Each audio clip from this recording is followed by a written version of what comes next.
అన్న, ఆ అశ్విన్ ఆనంది ఇప్పుడే గుళ్ళోంచి బయలుదేరారు.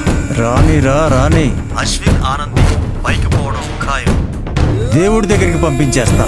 కంపెనీ మన కంట్రోల్లోకి రావాలంటే ఆ అశ్విన్ చావాలి. వాడిని చంపేసి ఆ నిన్న మహేష్ గాడి మీద వచ్చేలా చెయ్యాలి. మన వాళ్ళని రెడీగా ఉండమని చెప్పు. ఈ ఛాన్స్ మళ్ళీ రాదు, జాగ్రత్త. ఈసారి మిస్ అయ్యే ఛాన్సే లేదు. అశ్విన్ ఆనంది పైకి పోవడం ఖాయం. సరే,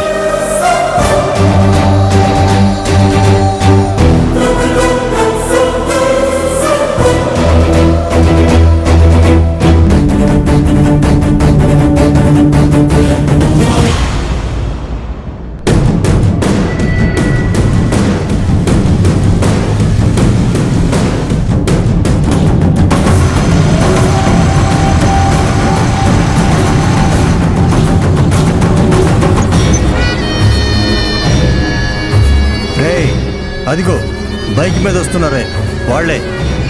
ముందు వాణ్ణి, తర్వాత టైం ఉండి వీలైతే దాన్ని, ఇద్దరిని లేపేయండి.